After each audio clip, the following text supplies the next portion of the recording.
আসসালামু আলাইকুম, আশা করি সবাই ভালো আছো। আজ আমি তোমাদের সাথে শেয়ার করব সুইটস রোল কেক রেসিপি। তো চলো শুরু করা যাক। প্রথমে আমি শুকনো উপকরণগুলো চালনি দিয়ে চেলে নিচ্ছি। দিয়ে দিচ্ছি 1 কাপ ময়দা, টেবিল চামচের হাফ চা চামচ বেকিং পাউডার,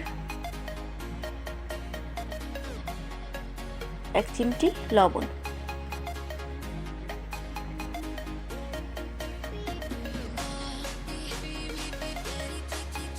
চালা হয়ে গেলে এবার আমি এটাকে একটা চামচের সাহায্যে ভালো করে মিশিয়ে নেব।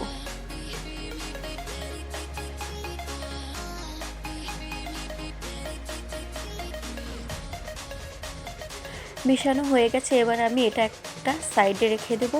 আর দেখতে পাচ্ছ এখানে আমি একটা মগের মধ্যে রুম টেম্পারেচারে থাকা 4টা ডিম নিয়ে নিয়েছি। দিয়ে দিচ্ছি হাফ কাপ চিনি পাউডার। আমি এরকম একটা মগের মধ্যে নিয়ে নিয়েছি কারণ ডিমের ফোমটা অনেক তাড়াতাড়ি হয়ে যায়। দিয়ে দিলাম টেবিল চামচের হাফ চা চামচ ভ্যানিলা এসেন্স।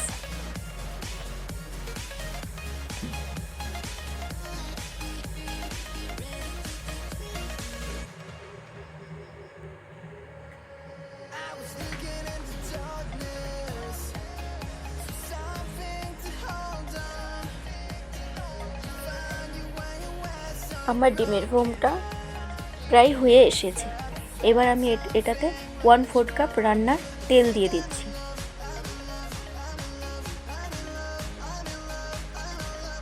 তেলটা দিয়ে আমি 5 সেকেন্ড এটাকে বিট করব। এবার আমি এতে শুকনো উপকরণ দিয়ে দিচ্ছি। শুকনো উপকরণটা আমি 2 বারে দিয়ে দেব।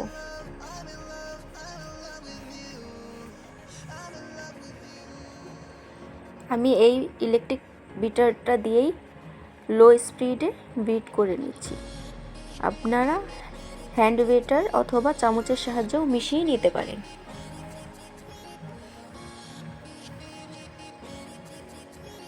এবারে বাকি শুকনো উপকরণটা দিয়ে দেব।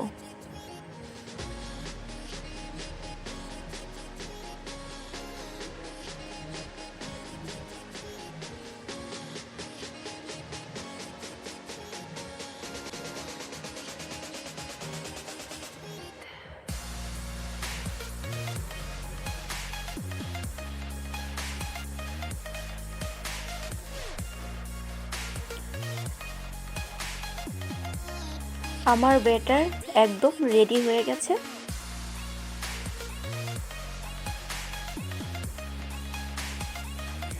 আমি একটা স্টিলের ট্রেতে তেল ব্রাশ করে সাদা কাগজ বিছিয়ে নিয়েছি।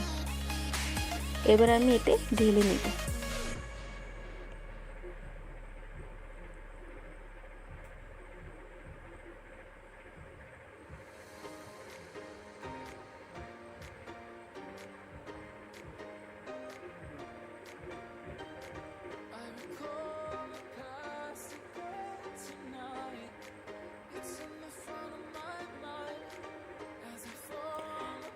এটা আমি ভালো করে 2-3 বার ট্যাপ করে নিব।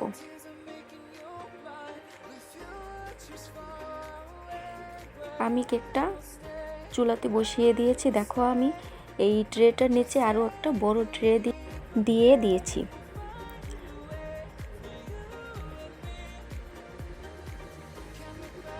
দেখো আমার কেকটা হয়ে গেছে।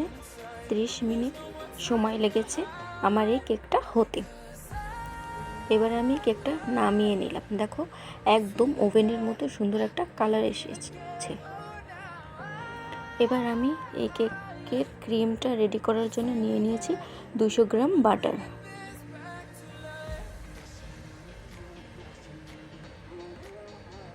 আমি ইলেকট্রিক হ্যান্ড বিটার দিয়ে এটা মিশিয়ে নেব। তোমরা হ্যান্ড বিটার দিয়েও এই কাজটা করে নিতে পারো।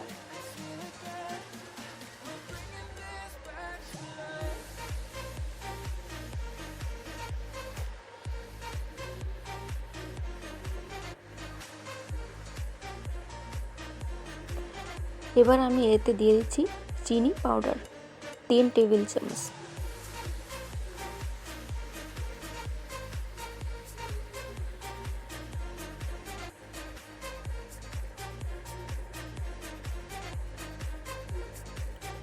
চিনিটা দিয়ে আমি আবারও কিছুক্ষণ এটাকে মিশিয়ে নেব।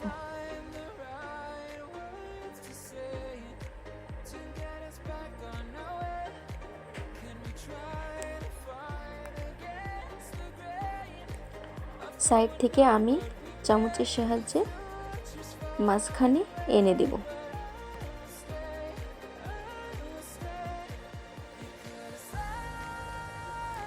এ পর্যায়ে আমি এতে 2 টেবিল চামচ লিকুইড দুধ দিয়ে দিচ্ছি।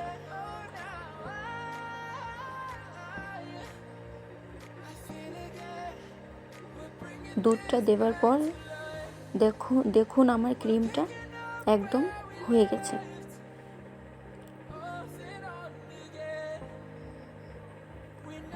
আমি দুধটা দেওয়ার পর ক্রিমটা 2 মিনিটের মতো বিট করে নিয়েছি। 2 মিনিট পর আমার ক্রিমটা একদম রেডি হয়ে গেছে।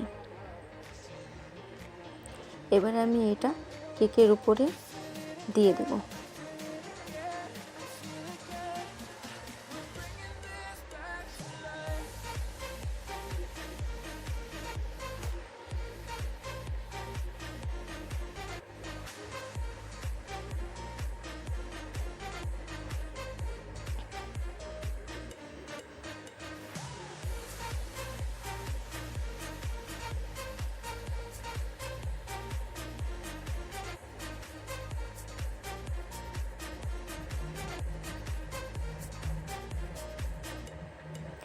আমার ক্রিমটা লাগিয়ে নেওয়া হয়ে গেছে। এবার আমি এটাকে রোল করে নেব।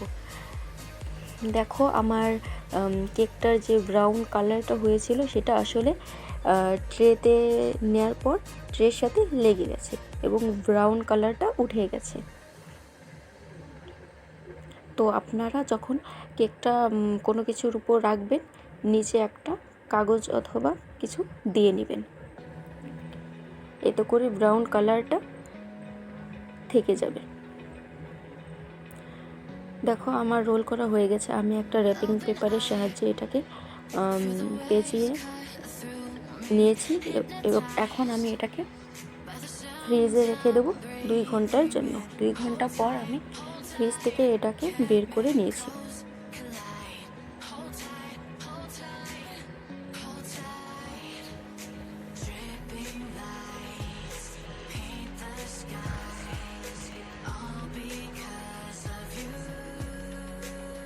দেখো আমার কেকটা ভিতর থেকে দেখতে ভালোই সুন্দর হয়েছে। তো তোমরা এই কেকটা অবশ্যই ট্রাই করবে, দেখবে বাচ্চারা খুব পছন্দ করবে। আমার বাচ্চারা কেকটা খাওয়ার জন্য অপেক্ষা করছে। যদি আমার রেসিপিটা আপনাদের ভালো লেগে থাকে তাহলে অবশ্যই আমার চ্যানেলটা সাবস্ক্রাইব করে আমার পাশে থাকবেন। আজকের মতো এখানেই শেষ করছি। আসসালামু আলাইকুম।